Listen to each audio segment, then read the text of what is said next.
Oke, welcome back Mamang Agan Teteh sekalian. Welcome back di channel Online Rider. おはよう。Jadi untuk kali ini videonya nggak seperti biasanya kita vlogging di motor gitu ya. Saya mau nyoba ngasih rekomendasi harga motor sport firing yang nggak lewat 20 juta. Kalaupun lewat ya melar dikit lah. Dan saya rasa ini kalau dipunya juga dimiliki gitu ya sama teman-teman, saya rasa masih oke sih kalau memang keadaan barangnya masih bagus. Atau bisa jadi nanti teman-teman sekalian juga jadi ini gitu, kayak unik sendiri karena memang motornya itu ada nanti yang saya kasih rekomendasikan itu memang motornya itu udah rare, jarang banget dilihat. Oke, langsung aja yang pertama nih ya. Kita ke Suzuki dulu. Suzuki GSX. Ah, ah. Nah, yang pertama itu Suzuki GSX R150. Kenapa? Karena saya rasa dia cukup worth dibeli ya, meskipun keadaannya second. Karena eh, buat saya tuh Suzuki itu dia DOHC ya, yang pasti dia DOHC dan cocok lah buat teman-teman gitu yang mungkin suka petakilan bawa motornya, suka gaspol rem saeutik gitu ya. Langsung aja kita cek harganya di OLX. Kenapa di OLX? Karena saya rasa OLX itu ya semuanya juga kayaknya di daerah-daerah ada yang jual-jual motor, kayaknya ada juga sih yang pakai OLX. Jadi ya sedikitnya saya kasih apa patokan lah. Lanjut, dan ini nih. Tuh ada yang 19. Ada yang 19, ada yang 17, ada yang 21, ada yang 18, ada yang 21, 17, 19. Ini tuh kalau dibeli itu gimana ya? Untuk bodinya ramping, speednya kencang lah ya, asalkan teman-teman berani aja kayaknya kalau masalah speed lah. Dan ramping, enak dipakai filtering. Ya Moto3 look lah orang-orang bilang ya bodinya tuh. Ya saya suka sih sama motor ini. Makanya pertama gitu kalau Suzuki beli motor saya kalau 150 ya kayaknya ini sih kalau sport firing. Cuman ya katanya sih ya kekurangannya dia tuh kalau pakai knalpot racing misalkan kadang-kadang ada yang nembak-nembak, terus ya mungkin beberapa orang juga ada yang nggak suka sih sama model si Suzuki ini. Kembali lagi lah, kadang-kadang kekurangannya tuh balik ke ininya ya, apa namanya, ke seleranya konsumen. Seperti itu ya, banyak sih kelebihannya. Mungkin teman-teman juga bisa lihat spesifikasinya ya lebih detail gitu. Terus kalau Suzuki GSX ini saya rasa untuk substitusinya part-part fast movingnya saya rasa dia sama kayak saudara-saudaranya yang GSX, yang ini nih, yang ini. Terus sama apa, bandit yang 150, atau enggak sama yang FU yang tapi yang FI-nya ya, yang injeksinya. Saya rasa beberapa part substitusinya bisa kesanain sih kalau misalkan yang GSX-nya lagi nggak ada gitu, kalau nggak lagi di bengkel biasa gitu. Ya cari aja yang sama-sama sama Suzuki Satria FU lah, yang FI. Kalau nggak mungkin yang FU-nya juga mungkin sama sih, beberapa part mungkin. Terus selanjutnya, teman-teman mungkin nggak banyak yang tahu, makanya saya coba kenalin sama ini ya. Nah ini, oh orang ono, kita Jawa Barat aja lah ya. Suzuki FXR. Motor ini tuh motor tua, motor jadul, motor antik ya. Jadi kalau gak salah tuh FXR ini tuh masuknya tuh waktu awal tahun 2000-an gitu. Jadi ketika jaya-jayanya motor 2 tak kayak NSR gitu ya. FXR 150. Jadi waktu jaya-jayanya motor 2 tak yang kayak TZM, NSR, apa namanya, Ninja, yang Ninja RR. Nah ini tuh Suzuki keluar bawa ini. Dan gimana ya, mungkin nggak tahu juga sih. Jadi ketika FXR ini masuk, memang katanya kita di Indonesia ini lagi kena apa gitu ya, inflasi gitu, nggak tahu apa. Dan memang trennya tuh masih tren motor-motor kenceng 2 tak. Jadi dia masuk mungkin di saat yang waktu tidak tepat lah, kalau saya pribadi lihat ya. Tapi meskipun demikian, dia tuh punya keunikan. Yang pertama nih ya, kalau buat saya nih, ini armnya nih, dia yang sebelah kanan banana swing armnya, tapi yang kirinya tahu itu kotak gitu. Ya kata saya mah unik aja sih gitu. Terus dia 6 speed. Ya saya rasa memang dia tuh DOHC Tulen ya, saya rasa. Karena dulu tuh katanya digadang-gadangnya tuh FXR ini tuh dia tuh saingannya CBR Old. Yang itu tuh yang CBR yang karbu, yang matanya 2 tuh. Wah, kalau badan saya kecil, saya pengen tuh punya CBR kayak gitu tuh. Cinta CBR kita. Oke, selanjutnya kalau spesifikasi mah googling aja lah ya. Kalau kelebihannya sih ya yang tadi saya bilang keunikannya. Terus ya kalau misalkan teman-teman dapat gitu ya barangnya yang masih keadaannya bagus, terjaga, terawat, meskipun RPM-nya udah gondrong gitu ya, saya rasa masih oke sih. Cuman ya kekurangannya di spare part boy. Motor ini tuh karena memang udah motor lama ya, kayaknya susah nyarinya. Walaupun substitusinya pasti ada. Tenang aja, substitusinya tuh bisa pakai Satria FU kalau nggak salah beberapa partnya ya. Soalnya gini, teman saya tuh dulu yang main Satria FU, dia tuh kalau misalkan swap engine ya, ganti mesin segelundung gitu, kalau pengen powerful lebih powerful dari Suzuki Satria FU-nya, bawaannya si Satrianya, dia tuh pasti nyari mesin FXR. Begitu teman-teman sekalian. Jadi ya memang sudah tidak diragukan lagi gitu, powernya tuh ini FXR tuh. Ya spesifikasi kata saya juga googling aja lah. Selanjutnya R15. Apaan tuh? RA15 nih, R15. Selanjutnya R15 ya, harganya teman-teman juga tahu sendiri ya. Kalau untuk saya tuh ngerekomendasiinnya tuh yang R15 yang V2 ya. Yang ini nih, yang kayak gini modelnya. Kalau R15 V3 mah kayaknya berat boy, nyari 20 juta ya. Mungkin ini ada nih yang 24 dan 6 melar dikit lah.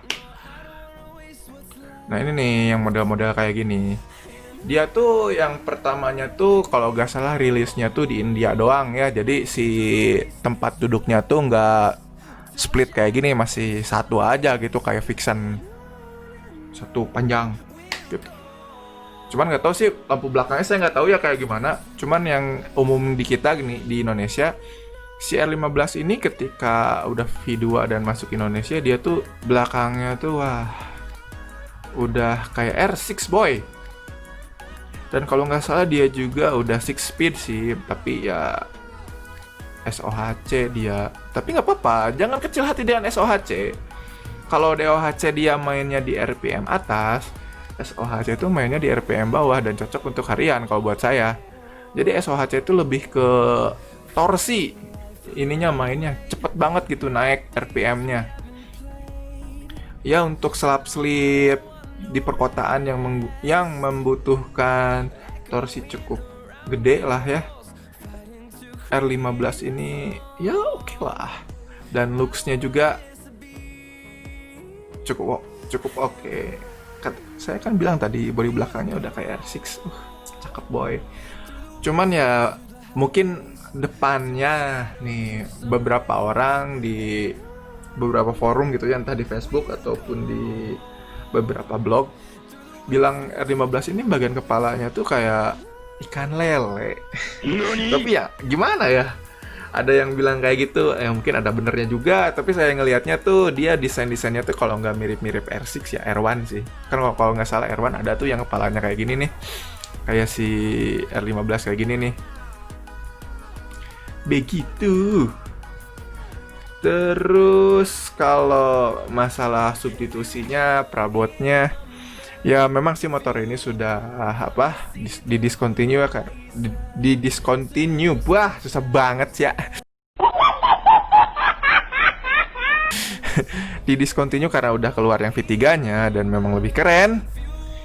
Tapi jangan khawatir, beberapa substitusi partnya ada kok, selain pakai yang orinya misalkan. Dia juga bisa pakai substitusian punya Yamaha Fiction. Yang Yamaha Fiction orang-orang tuh di internet tuh lumrahnya bilang yang Shinchan tuh. Kayaknya bisa tuh pakai itu tuh. Dan mungkin beberapa partnya yang fast moving mungkin bisa juga sih.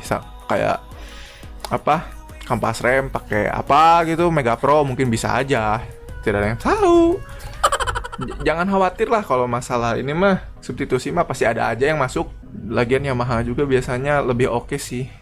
Meskipun udah di discontinue, dia itu agak ini penyediaan suku cadangnya oke lah. Kalau menurut saya ya Yamaha. Kenapa saya tahu? Karena saya pakai Yamaha NMAX. Motor arogan ya. Ya mohon maaf ya, bercanda. Terus selanjutnya kita ke CBR 150. Tambahin boy. Ini jujur aja, saya tuh gimana ya? Saya sama CBR tuh udah gimana ya? Udah deket banget gitu, udah friend gitu ya. Soalnya dulu tuh waktu SMA kelas 2 sampai saya kuliah sampai semester akhir gitu ya. Saya tuh pakainya motor ini. Yang ini nih, yang RWB kayak gini nih. Harganya ya tertulis di sini kalau di Bandung kisarannya harga segini. Kalau CBR ini bisa dibilang, saya rasa sih ya, kalau CBR yang Thailand ini bisa disebut dari DOHC juga sih, karena memang mainnya di RPM atas. Terus ya dia soal partnya nih ya, ini menurut saya pribadi nih ya, dia tuh kelebihannya tuh di partnya. Meskipun memang ya dia mahal dan memang langka gitu ya, kalau misalkan memang fresh, kalau enggak memang dikirim dari Thailand ya partnya. Kalau bahasa Sunda nama wadel boy, kuat, bandel. Kemarin juga saya selama punya motor ini, yang diganti itu tuh kalau di bagian mesin ya, cuman ganti kampas, kupling. Itu juga karena saya pengen nyobain yang punya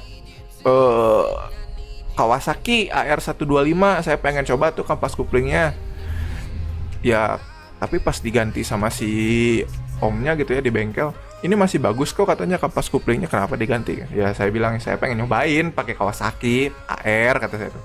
Ya udah akhirnya dia ganti lah. Oke lah, modelnya oke, bandel. Kalau kata saya sih modelnya nggak cukup cukup abadi sih, long lasting gitu model-modelnya. Apalagi yang old ini ya, yang kecil ini mana ya, yang old. Nah yang inilah yang kayak model gini nih. Ini tuh katanya waktu dia awal rilis tuh ya, dia tuh jadi primadona gitu beberapa orang yang pada umurnya. Keren lah pokoknya punya CBR teh, gagah boy gitu teh. Cuman ya kekurangannya dia tuh karena memang udah jadi motor lama ya, motor tua. Harus juga diperhatiin kalau misalkan kita mau beli ya keadaan mesinnya gimana, apakah sudah oversize atau tidak. Saya rasa nih ya, kalau teman-teman memang ngejarnya motor-motor yang daily use, saya rekomendasikan belinya yang keadaan dalam mesinnya standar. Ya kecuali memang teman-teman sekalian, misalkan ada temen gitu ya yang memang udah tahu itu motornya kayak gimana, misalkan udah oversize kayak ada berapa kayak udah pakai ECU racing kayak ya itu mah terserah, keputusan teman-teman aja itu mah. Selain ini juga gimana ya, substitusinya itu untungnya tuh kalau Honda beberapa part-part fast movingnya kayak seal shock ataupun kampas rem, untungnya tuh dia tuh bisa pakai yang lokal juga kayak punya Tiger, punya Mega Pro. Ya masih bisa lah dikit-dikit masuk-masuk. Kalaupun nggak pakai yang dari Hondanya lagi ya kayak saya tuh nyeleneh pakai kampas kopling punya Kawasaki ya AR125 tuh. Oke sih menurut saya. Dan jujur aja saya kangen. Pengen punya motor kayak gini lagi. Cuman ya gimana ya, duitnya nggak ada, Udahlah, pakai Ninja aja sekarang mah. Nanti kalau udah punya banyak duit beli lagi motor. Selain CBR Thailand juga ada nih yang ini Dual Kin Ice. Apa ya? Bukan yang baru. Nah, mana? Nah, yang model-model kayak gini nih. Sorry ya, ini saya buka ininya, bukan promosi. Cuman lihat aja gitu gambar-gambarnya. Nah, yang kayak gini, ini nih, desainnya tuh ini kayak CBR yang 1000 sih, Fireblade. Cuman ya, gimana ya, saya kurang suka sih sama yang ini. Bodinya oke, mau ya mirip-mirip, dimensinya tuh mirip-mirip yang 2,5 lah. Keren. Cuman ya, saya rasa DOHC-nya nggak DOHC tulen. Beberapa partnya bisa disubstitusi, bisa sama kok, dia sama kayak CB 150 tapi yang sebelum yang baru yang sekarang tuh sama kayak itu. Sama CBR yang Thailand juga ada beberapa partnya yang sama kok, kalau mau gaskan aja. Oke, segitu aja merenya dari saya. Makasih udah mau denger cuap-cuap dari Online Rider ya.